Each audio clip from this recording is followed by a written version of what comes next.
বেসরকারি শিক্ষা প্রতিষ্ঠানের এমপিও শিক্ষক কর্মচারীদের মূল বেতনের 15% বাড়ি ভাড়া ভাতা বাড়ানোর সিদ্ধান্ত নিয়েছে সরকার।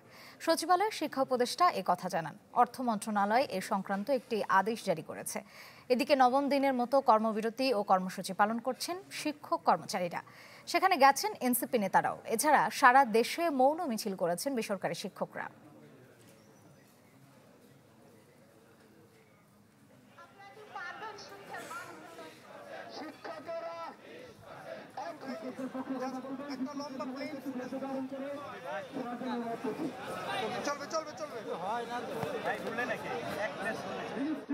ঢুকিয়ে কোন ধরনের চাপ প্রয়োগ করে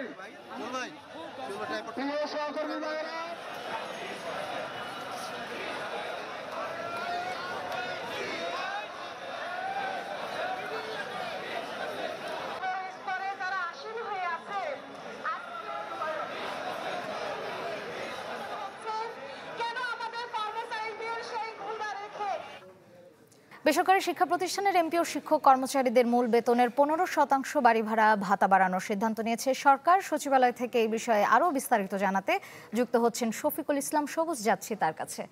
সবুজ, শিক্ষা উপদেষ্টা যে বিষয়গুলো জানিয়েছেন বিস্তারিত জানাবেন।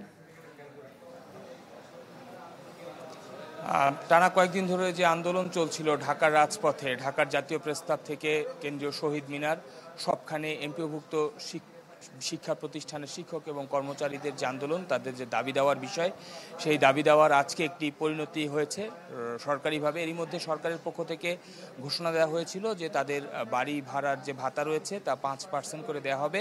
তবে আজ সেই দাবির কিন্তু এমপিওভুক্ত শিক্ষক কর্মচারী যারা ছিলেন শিক্ষা প্রতিষ্ঠানের, তারা কিন্তু মেনে নেননি। তার প্রেক্ষিতে আজকে সচিবালয়, শিক্ষা মন্ত্রণালয়, উপদেষ্টা সিআর আবরারের সাথে তাদের বৈঠক হয়েছে। সেই বৈঠকে সরকারের পক্ষ থেকে সিদ্ধান্ত নেওয়া হয়েছে যে আগামী মাসের 7.5% এবং আগামী বছর জুলাই থেকে আরও 7.5%, অর্থাৎ মোট 15% তাদের বাড়ি ভাড়া বাড়ানো হবে। তো ঠিক সেই বৈঠকে কী ধরনের আলোচনা হয়েছে এবং কোন প্রেক্ষাপটে এখন তারা আন্দোলনে থাকবেন কিনা এ বিষয়ে জানতে আমরা তাদের একজন প্রতিনিধির সাথে কথা বলবো। আপনারা তো কয়েকদিন রাজপথে ছিলেন, আজকে সরকারের পক্ষ থেকে কি বলা হয়েছে এবং আপনারা সরকারের যে সিদ্ধান্তে আপনারা সন্তুষ্ট কিনা? আসসালামু আলাইকুম। আসলে আজকে আমরা 10 দিন যাবৎ আমরা কেন্দ্রীয় শহীদ মিনার আন্দোলনরত অবস্থায় আছি। আমরা লাখ লাখ শিক্ষক সারা দেশে সন্তুষ্ট কিনা? এখন অবশ্যই সরকারের সক্ষমতা অনুযায়ী যতটুকু আমাদেরকে দিতে চেয়েছে আমরা আপাতত সন্তুষ্ট, অবশ্যই সন্তুষ্ট। যেহেতু সরকারের সক্ষমতা ছিল, আমরা দাবি ছিল 20% বাড়ি ভাড়া, সেখানে আমাদের দেওয়া হয়েছে 7.5% এখন এবং সামনে অর্থ বছরে 7.5%।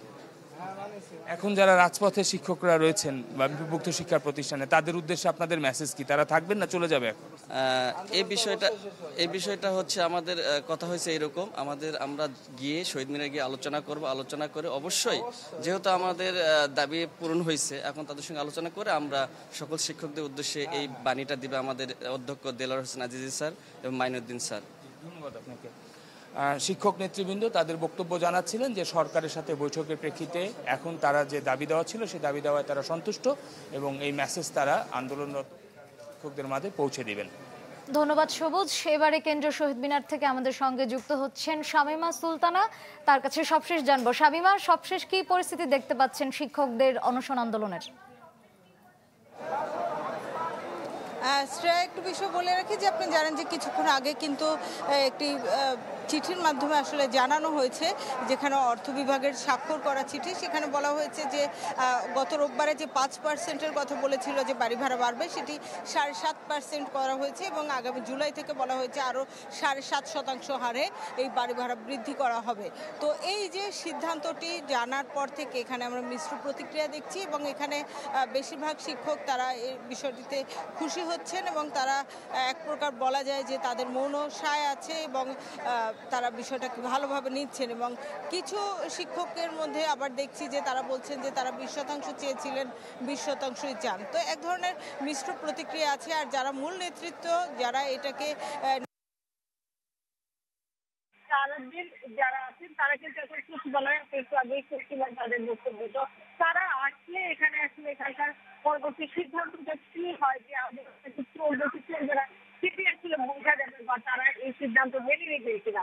এইটি বিষয়ে বলে রেখে যে আজকে দুপুর থেকে কিন্তু গতকাল আজকে দুপুর 12টা থেকে এখান থেকে শহীদ মিনার থেকে একটি কালো কাপড় মুঠে বেঁধে তারপরে চাবক দেওয়া হবে। তো সেই আন্দোলন কর্মসূচি কিন্তু আজকে পালন করা হয়নি। এখানে শুধুমাত্র অবস্থান করেছিলেন শিক্ষকরা এবং সেই অবস্থান এখনো চালিয়ে যাচ্ছেন। নেতৃবৃন্দ আসা পর্যন্ত তারা অপেক্ষা করছেন। আর একটি বিষয় বলে রাখি, যেখানে প্রতিদিনই কোনো না কোনো রাজনৈতিক দলের নেতারা আসেন সংহতি জানাতে। আজকে এনসিপির নেতা কর্মী যারা আছেন তারা এখানে এসেছিলেন এবং তারা সংহতি জানিয়ে দাবি মানার জন্য সরকারকে অনুরোধ করেছেন। ধন্যবাদ শামীমা আপনাকে। ফিনলে ইংলিশ ব্রেকফাস্ট টি, যার কড়া স্বাদ আর সতেজ সুবাস দেয় চুমুকে চমৎকার একটা দিন।